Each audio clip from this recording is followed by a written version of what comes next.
पहले एपिसोड में हमने सुना था कि सुधा चंदर को भेजती है एक टाइपिस्ट के पास जो उसके पापा की कोई पुरानी ईसाई छात्रा है। लेकिन टाइपिस्ट के पास जाते हुए चंदर बोलता है कि मुझे चाय पीनी है, और वो चाय के बहाने वो चाय पिलाने चंदर को अपने घर ले आती है। अब इससे आगे वैसे तो ये परिवार चंदर कपूर का अपना हो चुका था। जब से वह अपनी माँ से झगड़कर प्रयाग भाग आया था पढ़ने के लिए, यहाँ आकर बीए में भर्ती हुआ था और कम खर्च के ख्याल से चौक में एक कमरा लेकर रहता था, तभी डॉक्टर शुक्ला उसके सीनियर टीचर थे और उसकी परिस्थितियों से अवगत थे। चंदर की अंग्रेजी बहुत अच्छी थी और डॉक्टर शुक्ला उससे अक्सर छोटे छोटे लेख लिखवाकर पत्रिकाओं में भिजवाते थे। उन्होंने कई पत्रों के आर्थिक स्तंभ का काम चंदर को दिलवा दिया था और उसके बाद चंदर के लिए डॉक्टर शुक्ला का स्थान अपने संरक्षक और पिता से भी ज्यादा हो गया था। चंदर शर्मीला लड़का था, बेहद शर्मीला। कभी उसने यूनिवर्सिटी के वजीफे के लिए भी कोशिश न की थी, लेकिन जब बीए में वह सारी यूनिवर्सिटी में सर्वप्रथम आया, तब स्वयं इकोनॉमिक्स विभाग ने उसे यूनिवर्सिटी के आर्थिक प्रकाशनों का वैतनिक संपादक बना दिया था। एमए में भी वह सर्वप्रथम आया और उसके बाद उसने रिसर्च ले ली। उसके बाद डॉक्टर शुक्ला यूनिवर्सिटी से हटकर ब्यूरो में चले गए थे। अगर सच पूछा जाए तो उसके सारे कैरियर का श्रेय डॉक्टर शुक्ला को था, जिन्होंने हमेशा उसकी हिम्मत बढ़ाई और उसको अपने लड़के से बढ़कर माना।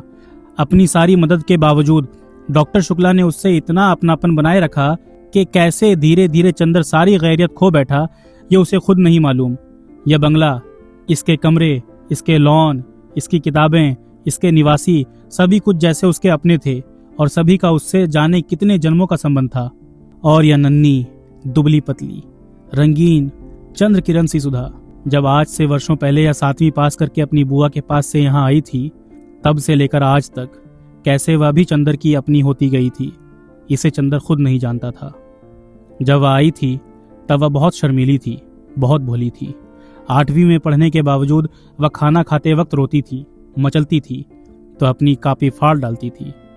और जब तक डॉक्टर साहब उसे गोदी में बिठाकर नहीं मनाते थे, वह स्कूल नहीं जाती थी। 3 बरस की अवस्था में ही उसकी माँ चल बसी थी और 10 साल तक वह अपनी बुआ के पास एक गांव में रहती थी। अब 13 वर्ष की होने पर गांव वालों ने उसकी शादी पर जोर देना और शादी न होने पर गांव की औरतों ने हाथ नचाना और मुंह मटकाना शुरू किया, तो डॉक्टर साहब ने उसे इलाहाबाद बुलाकर 8वीं में भर्ती करा दिया। जब वह आई थी तो आधी जंगली थी। तरकारी में घी कम होने पर वह महाराजिन का चौका झूठा कर देती थी और रात में फूल तोड़कर न लाने पर अक्सर उसने माली को दांत भी काट खाया था। चंदर से जरूर वह बेहद डरती थी, पर न जाने क्यों चंदर भी उससे नहीं बोलता था। लेकिन जब 2 साल तक उसके ये उपद्रव जारी रहे और अक्सर डॉक्टर साहब गुस्से के मारे उसे न साथ खिलाते थे और न उससे बोलते थे, तो वह रो रो कर और सिर पटक पटक कर अपनी जान आधी कर देती थी। तब अक्सर चंदर ने पिता और पुत्री का समझौता कराया था, अक्सर सुधा को डांटा था, समझाया था, और सुधा घर भर से अल्हड़ पुरवाई और विद्रोही झोंके की तरह तोड़ फोड़ मचाती रहने वाली सुधा चंदर की आंख के इशारे पर सुबह की नसीम की तरह शांत हो जाती थी। कब और क्यों उसने चंदर के इशारों का यह मौन अनुशासन स्वीकार कर लिया था, यह उसे खुद नहीं मालूम था। और यह सभी कुछ इतने स्वाभाविक ढंग से, इतना अपने आप होता गया कि दोनों में से कोई भी इस प्रक्रिया से वाकिफ नहीं था, कोई भी इसके प्रति जागरूक न था। दोनों का एक दूसरे के प्रति अधिकार और आकर्षण इतना स्वाभाविक था जैसे शरद की पवित्रता या सुबह की रोशनी।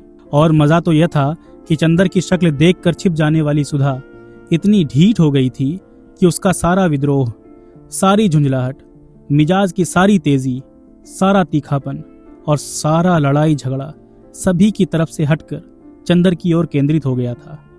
वह विद्रोहिनी अब शांत हो गई थी, इतनी शांत, इतनी सुशील, इतनी विनम्र, इतनी मिष्ट भाषिणी कि सभी को देखकर ताज्जुब होता था।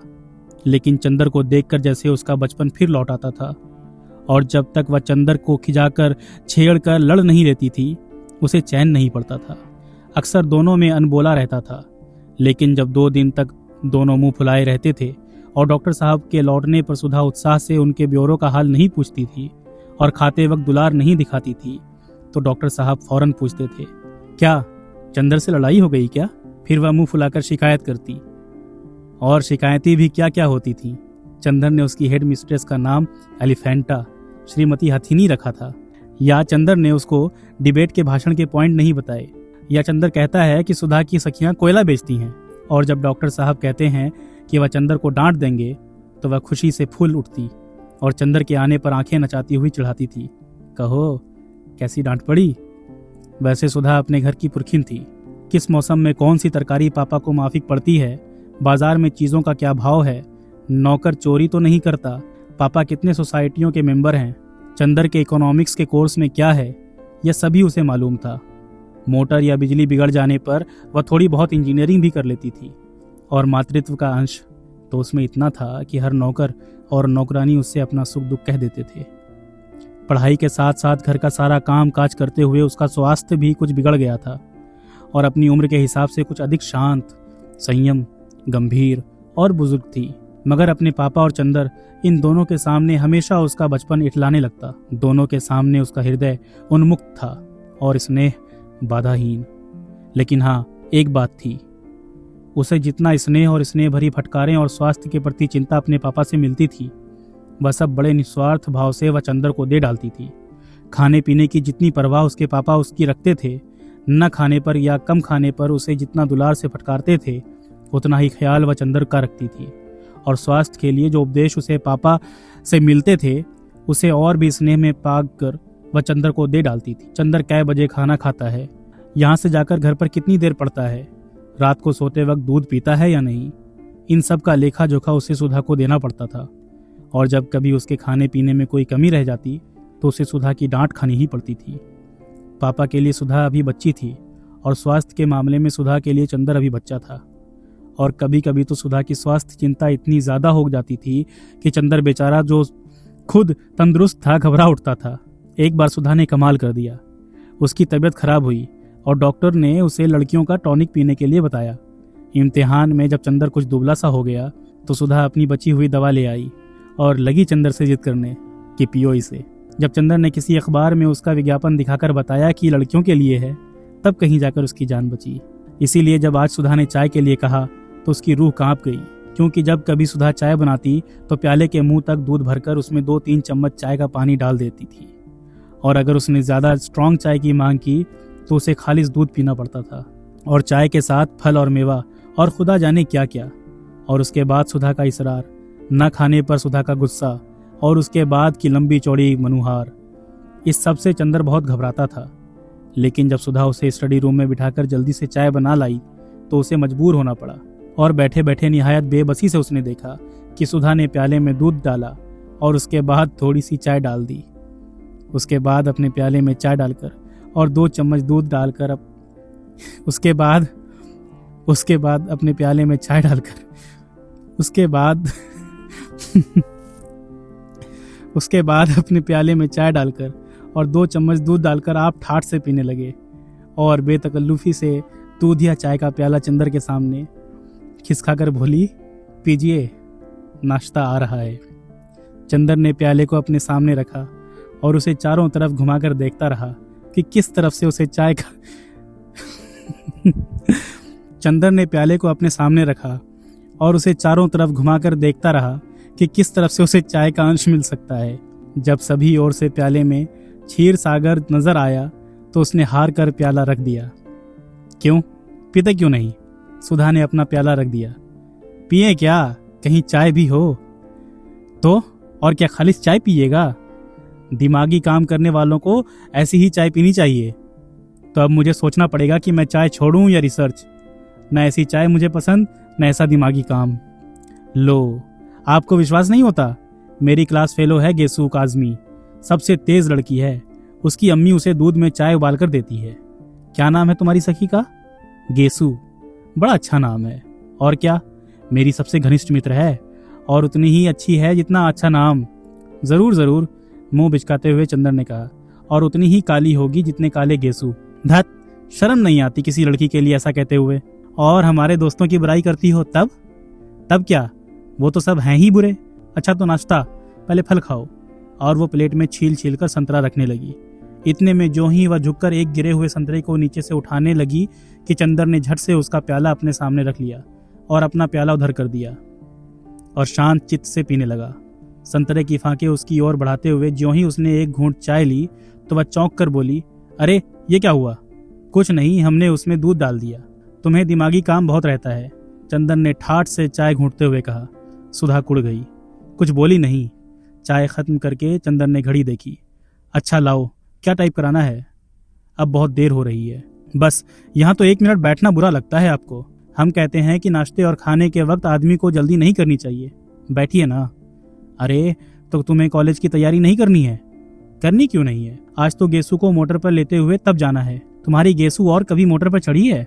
जी, बस आबिर हुसैन काजमी की लड़की है, उसके यहाँ 2 मोटरें हैं और रोज तो उसके यहाँ दावतें होती रहती हैं। अच्छा, हमारी तो दावत कभी नहीं की। आहा, गेसू के यहाँ दावत खाएंगे इसी मुंह से? जनाब, उसकी शादी भी तय हो गई है, अगले जाड़ों तक शायद हो भी जाए। छी, बड़ी खराब लड़की हो। कहाँ रहता है ध्यान तुम्हारा?